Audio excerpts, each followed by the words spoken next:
Yang ditanyakan adalah tentang penyakit hemofili. Apa itu penyakit hemofilia? Hemofilia merupakan suatu penyakit menurun yang terpaut kromosom seks atau gonosom. Jadi, gen yang mengendalikan penyakit ini adalah gen yang terpaut dalam kromosom seks. Penderita hemofilia ini tidak dapat membentuk faktor pembeku darah. Tubuhnya kekurangan protein yang dibutuhkan dalam proses pembekuan darah, sehingga penderita hemofilia ini darahnya sukar untuk membeku. Jika terjadi luka, darah penderita hemofilia baru dapat membeku sekitar 50 menit sampai 2 jam, sehingga hal ini dapat menyebabkan penderita hemofilia ini kehilangan banyak darah dan dapat menyebabkan kematian.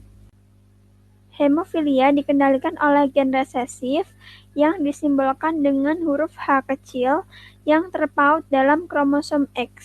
Gen pengontrol faktor pembeku darah ada pada kromosom X dalam bentuk dua alel, yaitu XH besar yang merupakan gen dominan dan XH kecil yang merupakan gen resesif.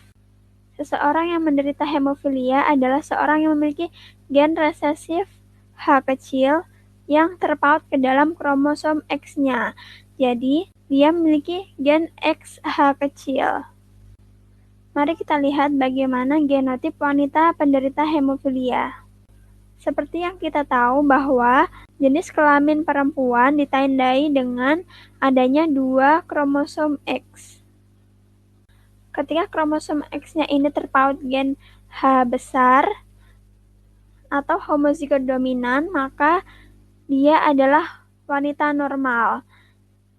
Sedangkan apabila salah satu dari kromosom X-nya terdapat gen resesif hemofilia atau H kecil, maka dia adalah heterozigot dan merupakan karier atau pembawa sifat.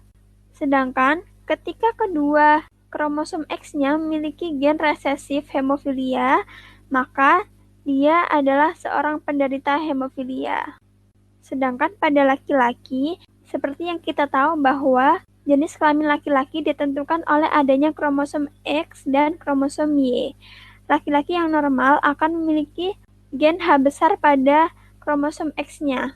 Sedangkan hemofilia memiliki gen resesif hemofilia pada kromosom X-nya.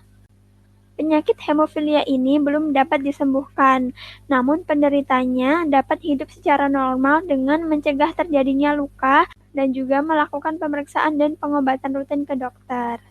Jadi, dapat disimpulkan bahwa penyakit hemofilia adalah suatu penyakit menurun yang terpaut kromosom seks, yaitu terpaut pada kromosom X. Penderita penyakit ini ditandai dengan darahnya yang sukar untuk membeku.